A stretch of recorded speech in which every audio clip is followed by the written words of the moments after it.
It's the very first morning of our elk hunt here in New Mexico. We're getting some coffee, which is obviously a must. Temperature outside is 20 degrees this morning, so it's a chilly one.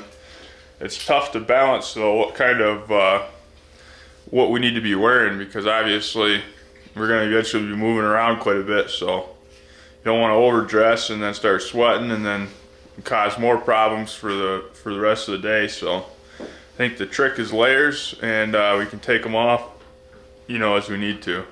But I got my pack all ready to go. The rifle is ready to rock and roll. I'm going to be hunting with a Remington 700 30-06. That gun is shooting like super good right now. But we're gonna see you out there in the mountains shortly.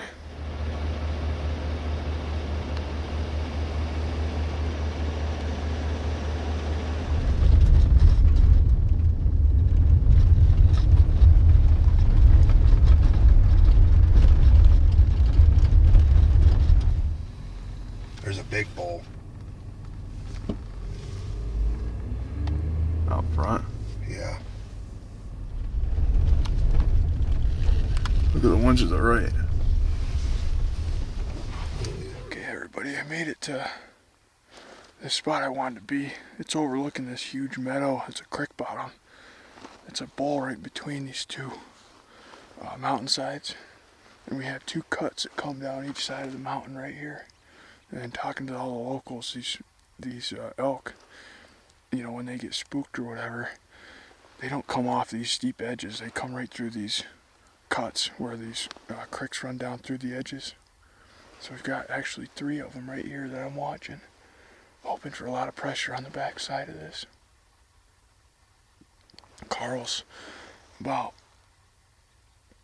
I'd probably say half a mile up this bottom from me. This ended up being a longer walk than what I envisioned, but we're here. I've got these 3 little bushes that are kind of covering me. Watching this whole bottom down there. That's the cut that I'm talking about right there. One of them. And there's another one right there. And then there's a big one right there. But you can see this creek bottom runs all the way through. Right through here. I'm gonna get the spotting scope set up and just glass this whole hillside all morning and see what we can come up with. I was gonna mention too, we did see a big bull on the entrance trail coming into the unit this morning on the access. I just seen a giant shooting star.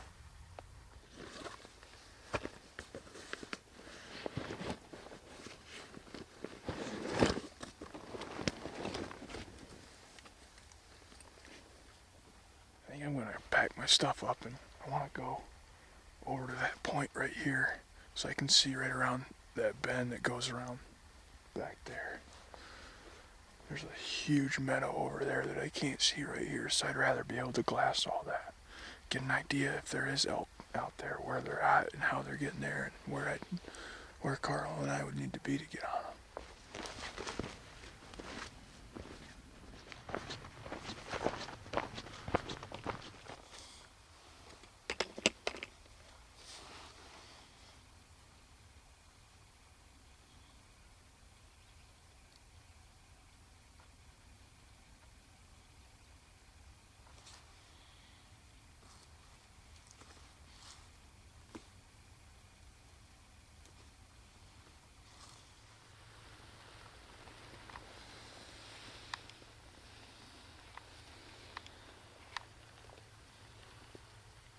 I was sitting here trying to guess distances, and I figured straight across to that tree line. Figured it's probably like 485, 500. Ranged at 680. So it's farther than it looks.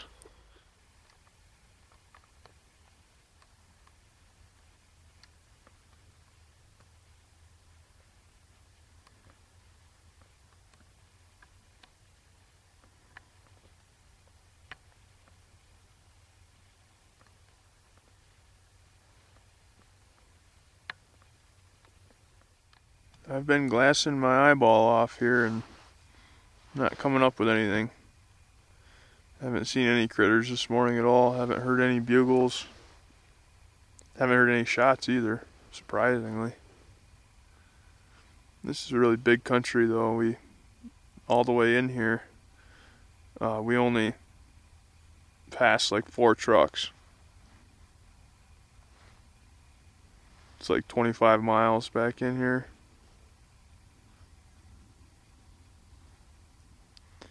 I'm gonna get my stuff together and we're gonna mosey over back toward Carl. We've got about a mile trek to get back to him. See if he's seen anything this morning. And we'll get that jet boiler out and cook some breakfast up. Sounds good.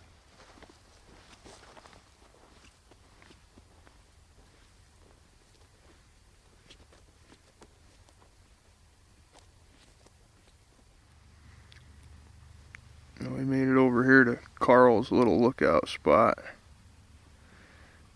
Hasn't seen anything this morning yet.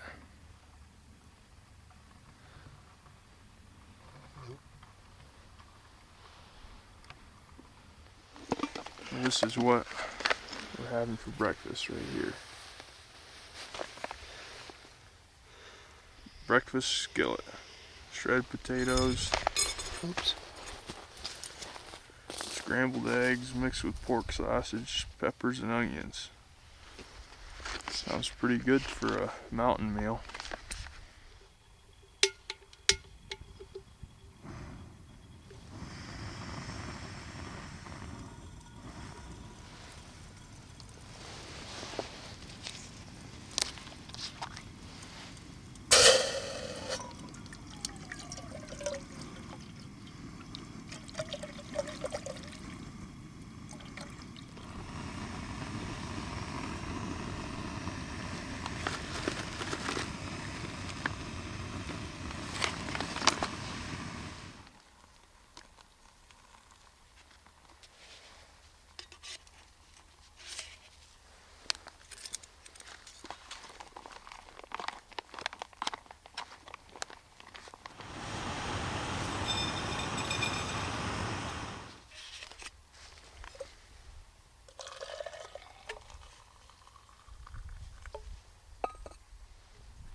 Breakfast and coffee with a view. Says wait 5 minutes.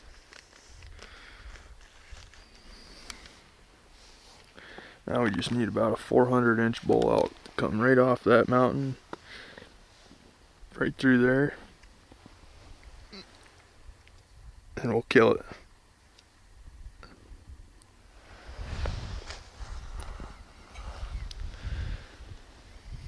Just got done eating some breakfast. We're gonna walk right through this creek bottom.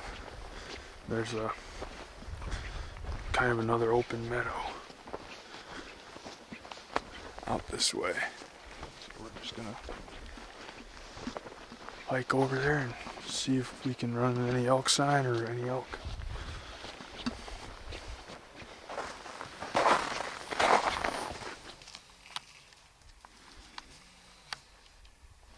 Looks like something got a turkey right there.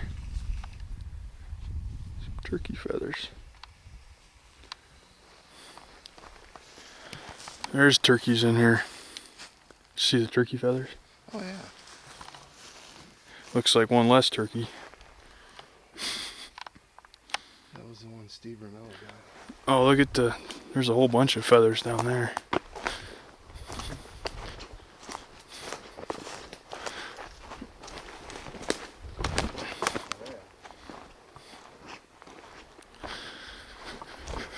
Turkey's last stand right here. Turkey's toast.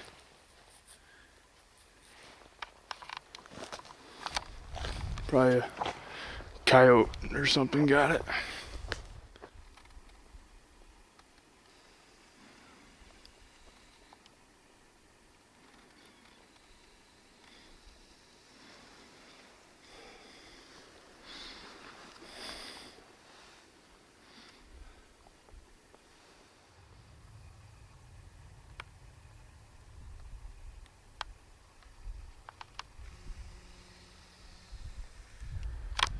Okay, everybody, it is the evening now. We spent all day glassing. We did some hiking, looking for some more sign. No luck. Went back, regrouped. Now we're back after them. I'm hunting a different spot that I hunted this morning. There's a really steep hillside or mountainside right there, and we got word from one of the locals that an elk was killed up here 3 days ago during the muzzleloader hunt. And I can actually see birds circling up there, so I think I know where the gut pile is. But anyways, the reason that I wanted to be right here is because when that elk got killed, there was another elk that hunter had called in, another big bull, and didn't get a shot at, which was different than the one that he killed. So I know there's another big bull up here. So I'm trying to decide whether I want to go up through this cut in the mountain and get up there and hunt the top side of that. The wind's coming in my face like that. It's going to be blowing like that. Or just set up right down here on this bottom somewhere. I'm going to get all my stuff together here, and we're going to just see what we decide as we do it.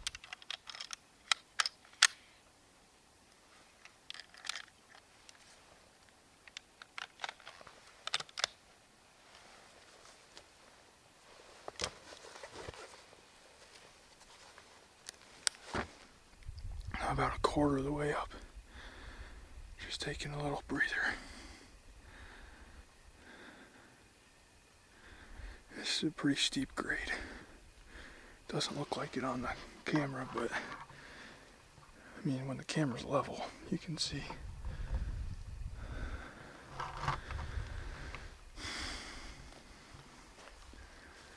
Carl's hunting that big meadow that we hunted this morning. So hopefully he gets some action tonight. I really, more than anything, want to go up here and just see the kind of sign that's up here. It's kind of crappy with a rifle because you can't see far at all.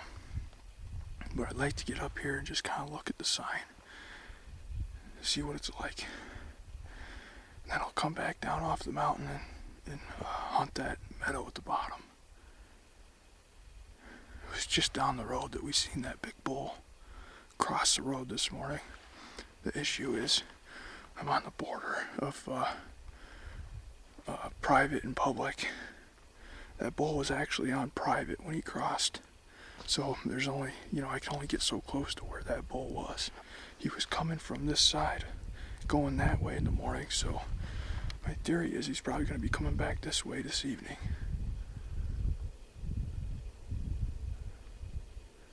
My wind keeps kind of swirling on me. But we're going to get up here and see what kind of sign we can find. Looks like there's a big elk trail coming down right here. Bunch of elk tracks on it.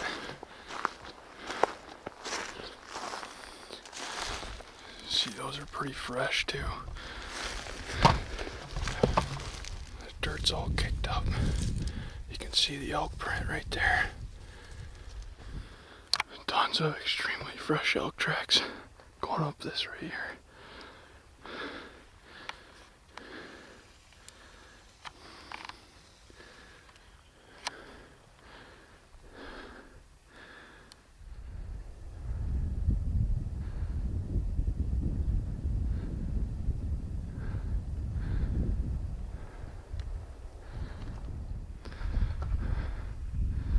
This morning, that bull crossed the access trail down there.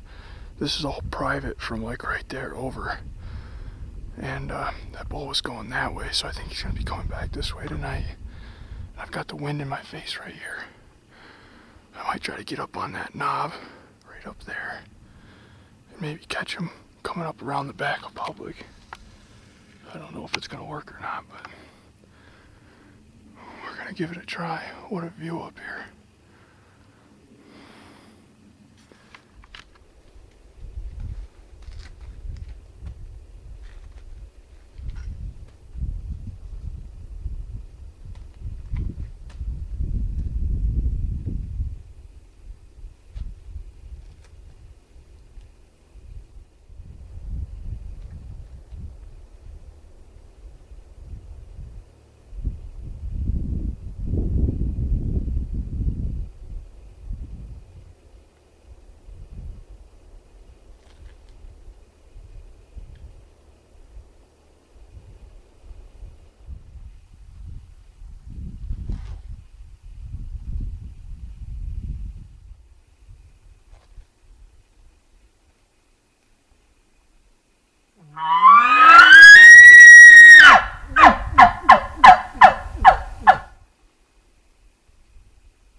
well, I figured I'd try to do a couple bugles up here at the top to see if I could get one to respond. The local that we talked to said that he had one bugling at 2 o'clock. The last day of muzzleloader season was just a few days ago. So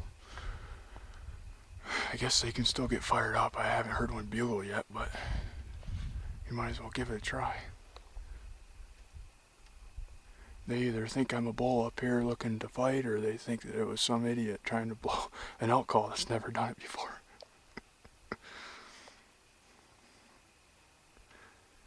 Let's keep climbing and get to the top, see what's on the back side of this. Well, I'm right at 9,000 feet in elevation, and I'm astonished by the amount of elk sign up here. There's elk tracks everywhere up here. There's a big trail that comes right up this point right here. Elk tracks all the way up. It makes sense. You know, this is one of the only, you know, gradual points or finger that comes off this mountainside right here. Otherwise, it's jagged rocks right over the edge. You wouldn't want to slip right here, or you'd be done. That's a pretty much straight off cliff. I've glassed this whole other side over here looking for bedded bulls and elk at all. I haven't seen anything, but we're gonna go right up over the edge here and see what the backside of this looks like. Some awesome views up here. Wow, this is pretty darn cool. I'm right at the very top of this mountain, and there's a lot of bedrock that's exposed up here. And you have these Indian mortars, you know, it's all real flat. You can see it's all real flat, and then right here you have where the Indians had taken and ground stuff in there. They take a stone, used it like a mortar. Pretty darn cool. You can definitely see it's not natural. Everything else is pretty flat. You've got this perfect mortar. I'll tell you, there was real hunters here long before me. They were probably killing elk with spears, so I'll give them credit.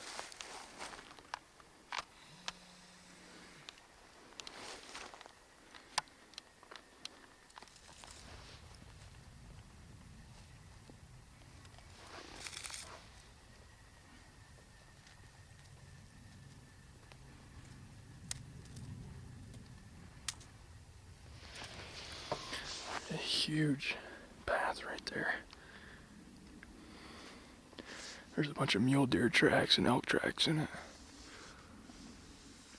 I've kind of walked the edge of this rim up here, and there's tons of elk sign up here, but it's so thick. You know, I can only see about 45 yards through this stuff. And I'm making quite a bit of noise on all these pine needles. I can't really sneak through here, but there's no doubt that this is where these elk are spending a ton of time. It's just really hard to hunt them up here. You know, I found some really good trails that I thought that maybe I could just try to hunt them like a deer. You know, just sit on that trail all day long. But, you know, I just don't know if they're that actively used or not. I found quite a bit of elk scat. None of it seems to be like really fresh. I was hoping one of these elk would sound off tonight so I could get kind of an idea on where he's at, but no such luck.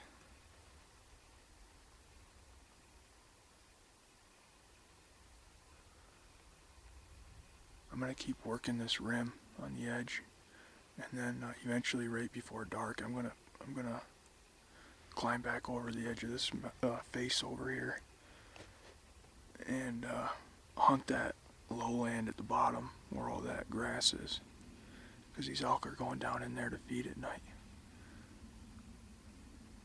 With the wind that I have now, you know, I could catch something coming from the other side of the valley. I'm not going to get anything coming from this way. My wind's going just like that. As it gets cooler and gets darker, the thermals will start bringing my scent back up instead of down. It's kind of odd that it's going that way. I wonder if it's going that way and then hitting the edge of the cliffside and then getting pushed back up. I can't imagine that wind's going down.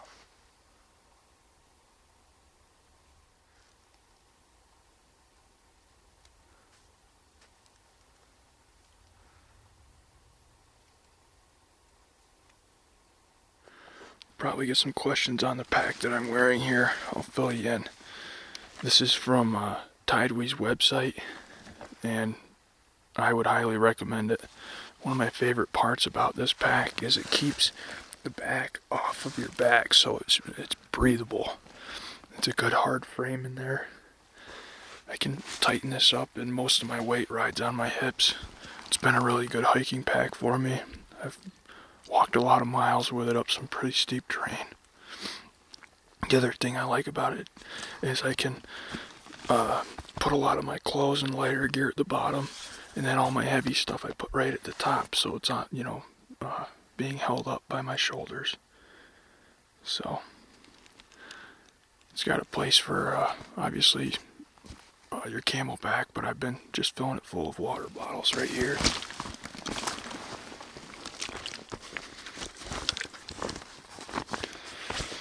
It's been a great pack for me. Tons of room in there. I can even strap my gun right to the back of it as well.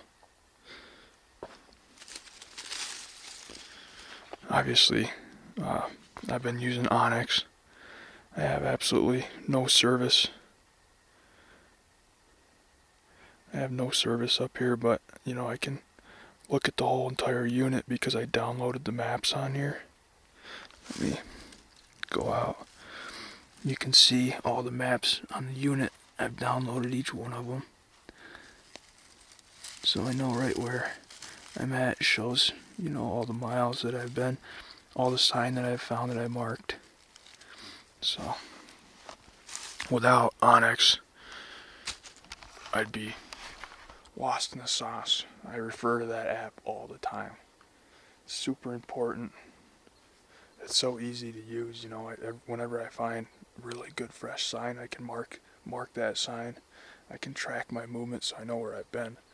I can figure out where I'm going, and I can make sure I'm staying within the boundaries of the unit and the public land within the unit, because there is quite a bit of private land intermingled right within the unit. So Onyx is a must for me on a hunt like this. Let's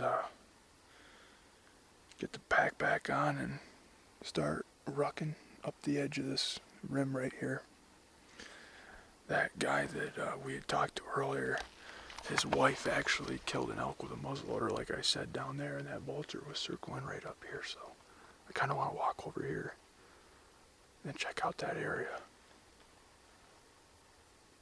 Hopefully a bull sounds off and we have an idea of where he's at. Maybe I can sweet talk him a little bit with my very, very amateur elk calling ability. There's tons of elk sign in here. Just right here I can see at least 6 different rubs. Look at those 2 down in there. There's another really big one over here. Look at that one right next to me. This is absolutely tore up in here. And surprisingly, I can actually see probably 80-90 yards through the bottom of these pines. I might actually set up in here for a while and see what happens. Tons of sign. I'm certainly going to mark it on Onyx. This is an area we're going to have to keep track of this week.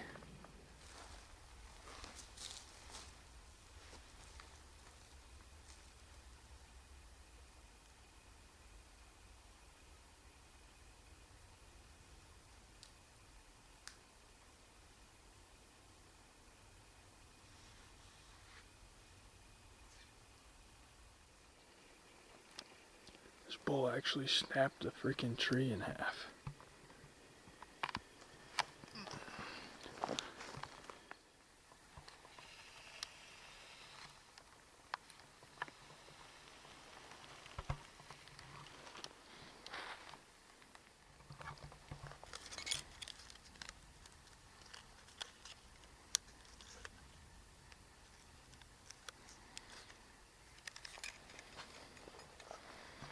Got all these trees marked with tags.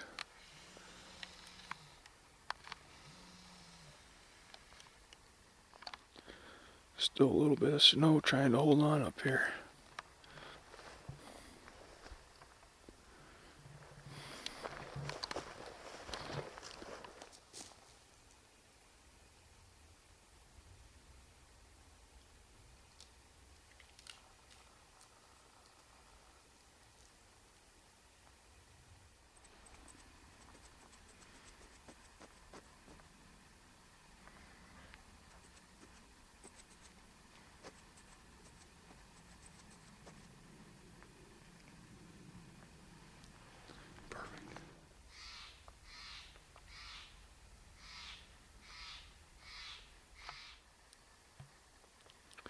There's tons of tracks in here. This was looked to be a pretty deep water hole. You got mule deer tracks and elk tracks. Looks like they were coming in here and getting some water.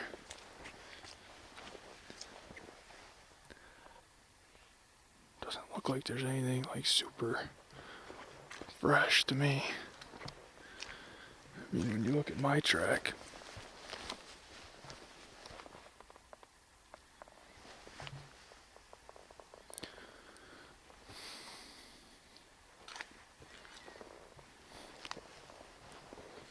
looks like they're all going right through this path right here over the edge that drops down to that valley with those meadows in the bottom. We're gonna go right down there. Sit on that meadow before it gets dark. Well, I'm just walking down the edge of this mountain. That's pretty much a cliffside off my right side right here. And it's really thick right here. I'm trying to find a place that I can get down. There's a drainage up here, so I'm walking to that. And I just ran into my first New Mexico mule deer shed. Pretty excited about it. Check it out. There it is. First New Mexico shed. We're gonna have to take a picture of that for Instagram.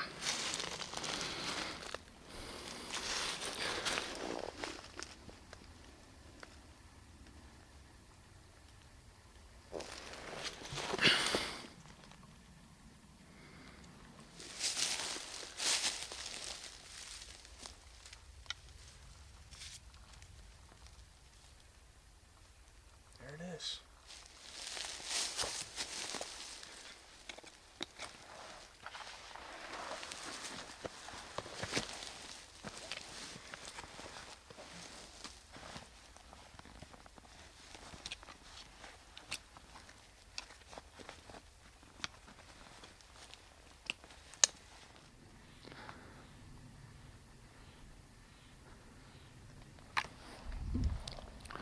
I'm trying to find a way down this. I thought this was a drainage right here, but it's way too steep for me to get down right here. I'm gonna keep going over this way. I gotta hurry up and get down there because Carl's gonna meet me at dark, so I don't have much time. Of course, I don't have any way to contact him, so I gotta get going. Well, I didn't find the best place to go back down this mountain right here. There's way more rocks than I thought there was gonna be. But we gotta hurry because I gotta be down there at dark for Carl to pick me up. There's a mule deer bed. I picked the worst place ever to come down this mountain.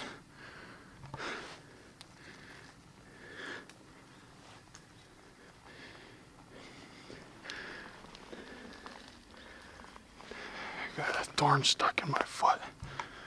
Let's get to the bottom. I got a massive thorn stuck in my foot.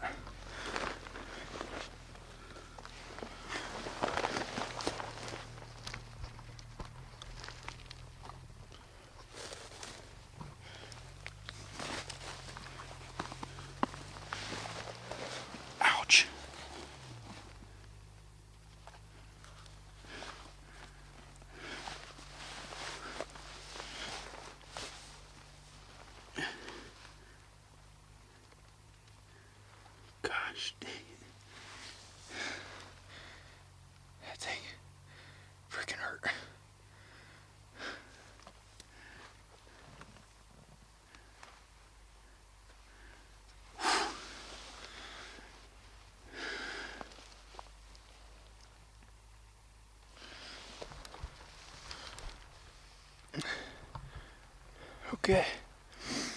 gonna do it on night 1 of our New Mexico elk hunt, or day 1. New Mexico kicked my butt. Everything here wants to poke you, prod you, cut you.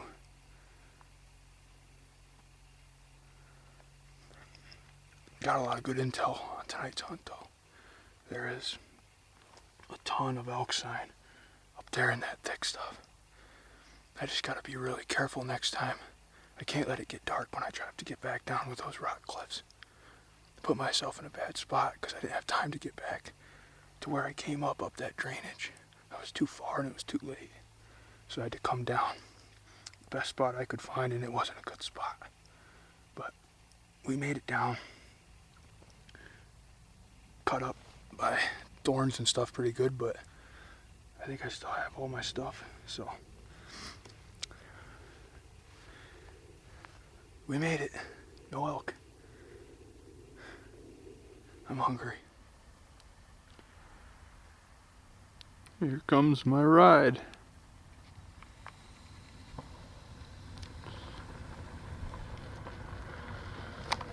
Hopefully he sees me.